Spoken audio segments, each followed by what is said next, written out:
Oi, tudo bem por aí? Por aqui é só alegria e eu vou contar o porquê. Sempre quando eu transformo algum cantinho aqui de casa, algum móvel, dou uma cara nova para algum canto, eu fico muito feliz, radiante, né, de ter aí o meu cantinho transformado. Mas com as peças que você vai ver agora nesse vídeo, aconteceu diferente. Assim que eu olhei para elas ali no lixo, totalmente abandonadas, isso já me deu uma alegria enorme, porque eu já comecei a imaginar o que eu queria fazer com elas. Enfim, aí eu registrei um pouco desse momento e quero mostrar para você. Dá um salve e fala assim: oi pessoal do canal. Tudo bem, pessoal? Tudo bom, povo? Eu vi uma cama ali no lixo e eu deixei meu marido maluco aqui, porque eu me apaixonei pela cama e agora eu tô pedindo a ele pra ir lá buscar pra mim. Então a gente pegou o carro do meu pai porque o carro dele não coube. E aí ele tá indo lá e a gente vai tentar pegar essa cama, que é toda de madeira, gente. Então vamos com a gente pra ver se vai dar certo.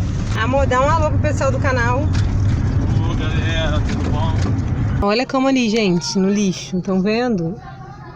Olha isso, eu preciso levar essa cama pra casa. O marido tá aqui doido. Agora eu quero mostrar pra você como foi a trajetória aí do lixo às joias preciosas que estão aqui enfeitando a minha casa. Eu sou a Aline Barros e seja muito bem-vindo a mais um vídeo desse canal. A primeira coisa que eu fiz foi dar um banho nisso tudo aqui com bastante água, sabão e cloro. E esse momento em que a gente lava e também desmonta é importante para a gente ter o primeiro contato ali para ver na condição na qual estão essas madeiras. E aproximando a câmera bem aqui de pertinho, dá para ver que o entalhe está bem quebradiço, muito maltratado, né? Tá bem escurecido pelo tempo. E aí com o serrote comecei a desmontar. A mão de obra aqui, né, foi primordial e meu pai deu aquele reforço que faltava para estar cortando, né, esses pés, separando todas as peças para começar então os nossos projetos. Os pés estavam bastante deteriorados, então comecei cortando aquelas partes apodrecidas e infelizmente a gente perdeu 2 gomos ali, mas era importante, né, porque um pé estava mais desgastado que o outro, então para que eles ficassem certinhos ali.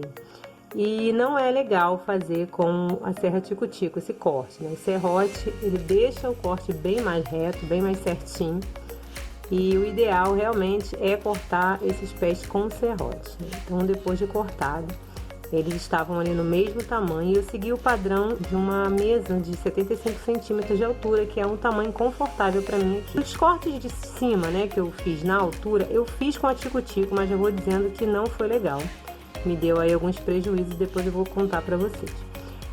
Um dos pés estavam muito quebrados, né? Eles, na hora de desmontar, eles soltaram as partes que já estavam ressecadas e rachadas. Não era simplesmente passar a cola e encaixar ali como um quebra-cabeça que estava tudo certo, não, porque eles estavam empenados. Então, depois de passar a cola, eu amarrei com um arame queimado, né? Deixei de um dia para o outro. Ao tirar o arame, eu precisava acertar essas madeirinhas no lugar, né? Com a lixa.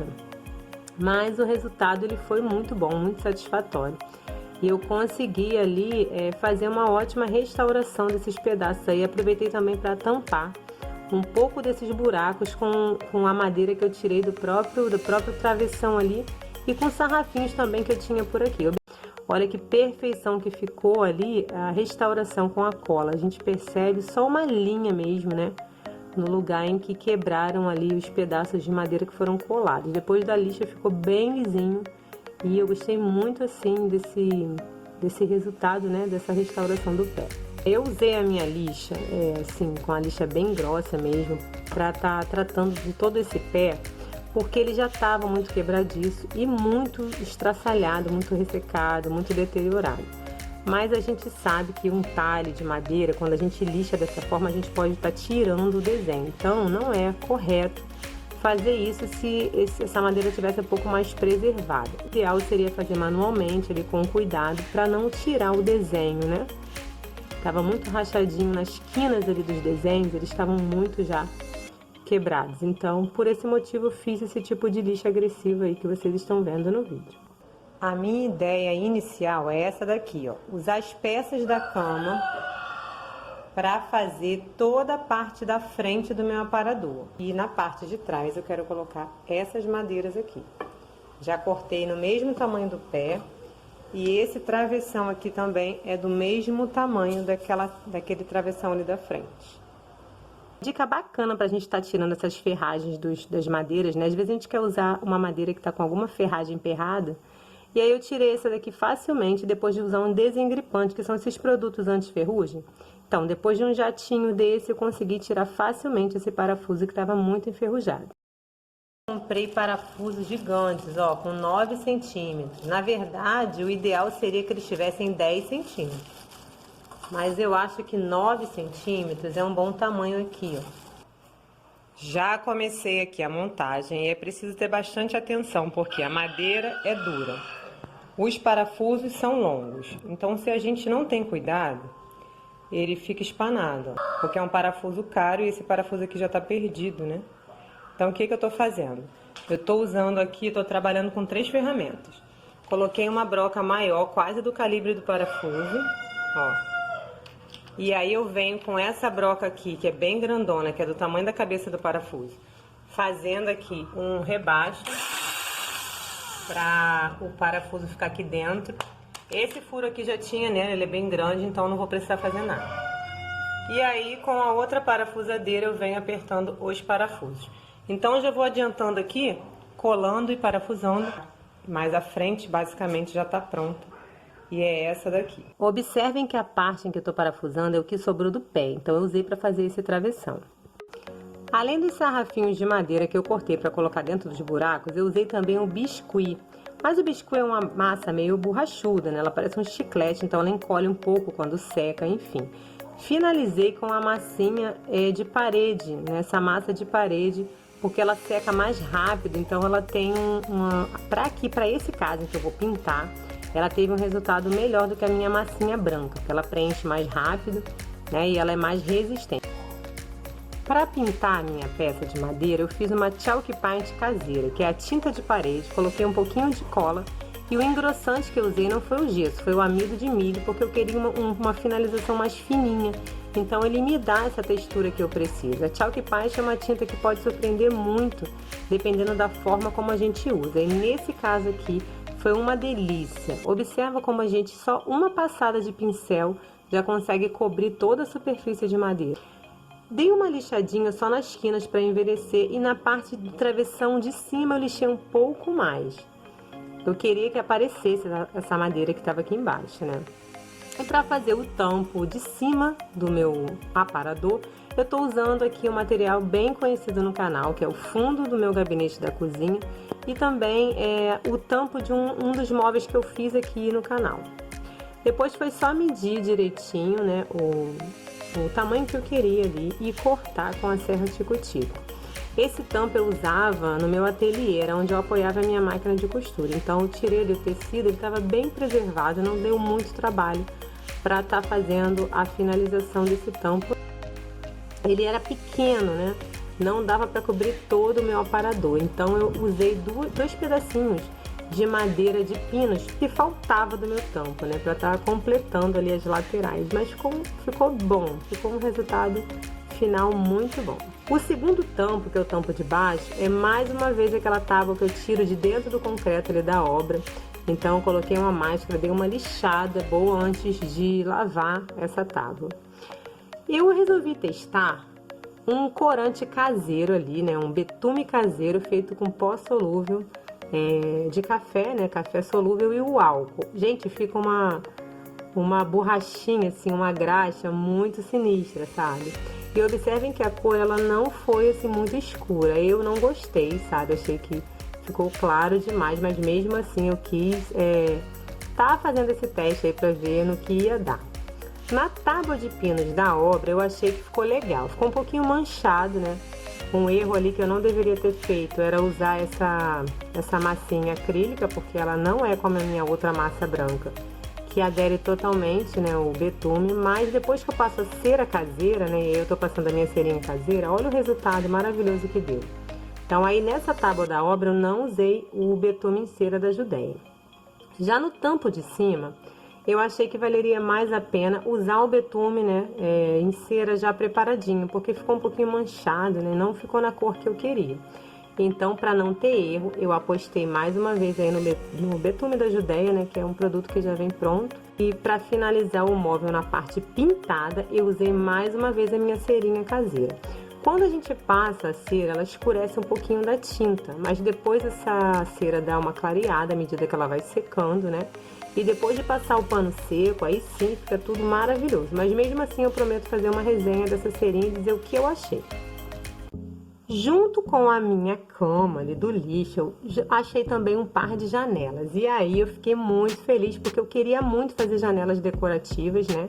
Que é super farmhouse. E no caso aqui eu já achei as janelas prontas. Então eu só cortei mesmo, né? Tirei os pregos, tirei uns eucatexes que estavam presos ali, bem apodrecidos. E depois eu decidi cortá-las no mesmo tamanho. Né? A princípio eu queria até aproveitar um pouco mais, fazer um pouco maior, mas eu decidi cortá-las, porque tinha partes que estavam muito destroçadas, eu tive que fazer restauração, então não valeria a pena ficar inventando muito, né?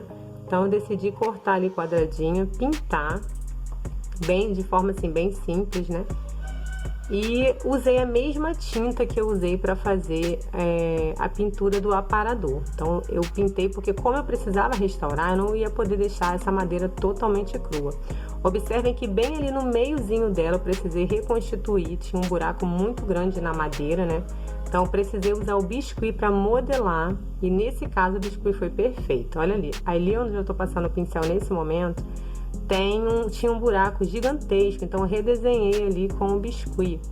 Então nesse caso eu precisei pintar essa madeira por conta disso, né? A princípio eu até queria deixar na cor mesmo da madeira, mas ficou maravilhoso, porque depois dessa pintura eu dei uma desgastada, né? Dei uma lixada e evidenciei bastante dessa madeira. Como eu tinha dito anteriormente, esse não é o melhor modo de estar tratando uma madeira entalhada, né? Por conta dos desenhos ali, a gente precisa ter cuidado na hora de lixar. Mas eu decidi fazer esse tipo de lixa aí porque ela já estava muito quebradiça nas pontas, como eu mostrei lá no início do vídeo. Depois eu decidi separar essa parte aí do detalhe da cabeceira, porque o jeito como eu queria colocar uma prateleira parafusada nela, né, ia tirar toda essa beleza, ia tampar esse detalhe, então eu fiz a retirada. Depois que eu fiquei ali martelando bastante, separando, né, essa peça, a gente pode observar que ela se separa bastante. Meu pai veio com um disco, né, o disco de ferro, e serrou os pregos que juntavam essa parte na outra. Essa prateleira foi feita com uma tábua de pinos que a gente já conhece aqui do canal, já usei outras vezes. E antes de fazer a pintura e finalização da peça, eu sempre faço um ensaio primeiro, parafuso no lugar onde eu pretendo colocar, para só depois começar a fazer o acabamento. Eu decidi usar a minha mesma tinta que eu venho pintando as outras peças, né? Queria que ela tivesse essa cor nas bordas e queria também que ela tivesse essa cor no fundo. Então eu fui pintando, né, assim, bastante dentro dos detalhes da madeira, mas tirando com o papel e depois com o pano o excesso de tinta, para não me dar muito trabalho na hora de lixar.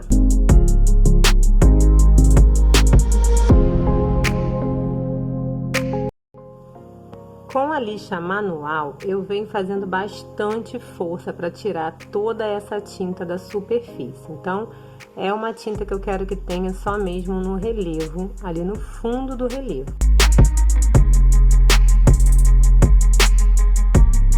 E depois de lixar bastante essa peça para tirar toda a tinta, eu faço a finalização com a minha cera caseira. Né, a cerinha que eu fiz em casa, ela tá um pouquinho mais fina, né, mais diluída com querosene, mas ela deu aquele toque que faltava mesmo para estar revelando essa madeira totalmente cor de ouro ali, bem dourada, né, um marrom dourado lindíssimo.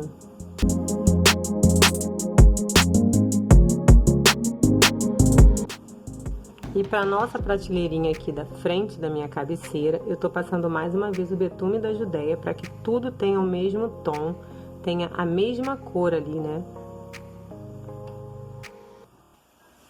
Oi! Dá tchau pra mamãe.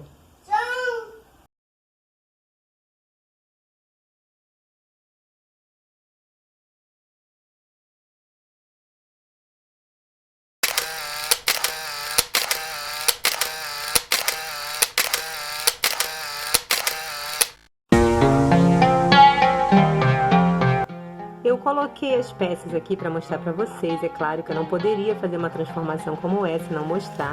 Mas lembrando que eu ainda sigo aqui com a minha organização, com a minha arrumação. Estou um pouco atrasada.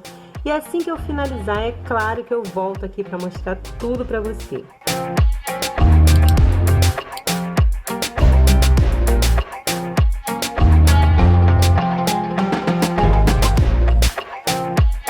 E agora diz pra mim nos comentários o que você achou.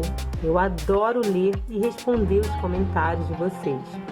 Quero também agradecer pelo carinho, por mais uma vez você estar aqui comigo nesse ponto do vídeo. Quero também desejar um ano novo cheio de realizações, repleto de renovadas esperanças. Muito obrigada e até o próximo vídeo. Tchau!